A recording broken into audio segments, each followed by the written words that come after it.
দক্ষিণ দিনাজপুর জেলার কুশমন্ডি ব্লকের আকচা গ্রাম পঞ্চায়েতের নন্দপুকুর গ্রামে বাল্যবিবাহ মানব পাচার রুখতে এক সচেতনতামূলক শিবির অনুষ্ঠিত হলো।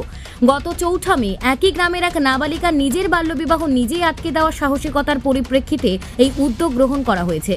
শুক্রবারের এই সচেতনতামূলক শিবিরের আয়োজন করে কুশমন্ডি ব্লক প্রশাসন, কুশমন্ডি থানার পুলিশ প্রশাসন ও দক্ষিণ দিনাজপুর জেলা শক্তি বাহিনীর যৌথ উদ্যোগে।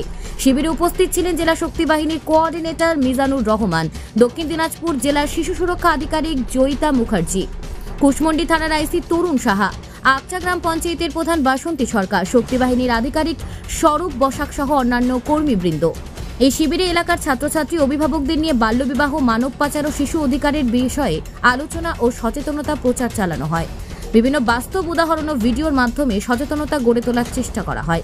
এ বিষয়ে জেলা শক্তি বাহিনীর কোঅর্ডিনেটর মিজানুর রহমান বলেন, দক্ষিণ দিনাজপুর জেলাকে বাল্যবিবাহ মুক্ত জেলা করার লক্ষ্যে আজকে দক্ষিণ দিনাজপুর একটা অভিনব কাজ শুরু হলো। কুশমন্ডি ব্লকের নন্দপুকুর গ্রামে একটি মেয়ে গত ৪ মে তার নাবালিকা মেয়ে তার বিয়ে দিচ্ছিল তার বাবা মা। সে বিয়ে করবে না বলে, পড়াশোনা চালিয়ে যাবে বলে সে দৌড়ে পালিয়ে কুশমন্ডি হাই স্কুল হয়ে থানায় যায়। তার পরবর্তীতে সে চায় যে আরও ছেলেমেয়েরা এরকম পড়াশোনা করুক যাতে বাল্যবিবাহ না হয়। সেই নিরিখে আজকে তার নিজের গ্রামে সেই মেয়েটি আয়োজন করেছিল। এলাকার যত কিশোর কিশোরী মেয়েরা আছে, বাবা মারা আছে, তাদেরকে নিয়ে এখানে একটা বড় অনুষ্ঠান হলো নন্দপুকুর গ্রামে। এবং সেখানে কুশমন্ডি থানার আইসি, দক্ষিণ দিনাজপুর জেলার child protection officer, district child protection officer Joyita Mukherjee, থানার আইসি সাহেব, চাইল্ড হেল্পলাইনের ডিস্ট্রিক্ট কোঅর্ডিনেটর, আমি মিজানুর রহমান, সেক্রেটারি মধ্যরাম কৃষ্ণপুর গ্রামীণ উন্নয়ন সমিতির পক্ষ থেকে এসেছিলাম।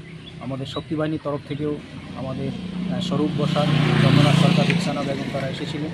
এলাকার স্বনির্ভর দলের মহিলা, আশা, আইসিডিএস, অঙ্গনওয়াড়ি থেকে শুরু করে আপামর জনসাধারণ উপস্থিত ছিলেন। তারা অঙ্গীকার করলেন এই গ্রামে আজ থেকে আর একটিও বাল্যবিবাহ হবে না। আগামী দিনে এই গ্রামকে পাইলট হিসাবে ধরে এই গ্রামকে মডেল গ্রাম গড়ে তোলা হবে বলে আজকের এই মিটিং থেকে সিদ্ধান্ত নেওয়া হয়। মিজানুর রহমান, দক্ষিণ দিনাজপুর ডিস্ট্রিক্ট কোঅর্ডিনেটর, শক্তি বাহিনী। সাহসী কন্যা হিসাবে সেই মেয়েটিকে আজকে সংবর্ধনা দেওয়া হলো। কুশমন্ডি থেকে দিলদার আলীর প্রতিবেদন, নিউজ টুডে।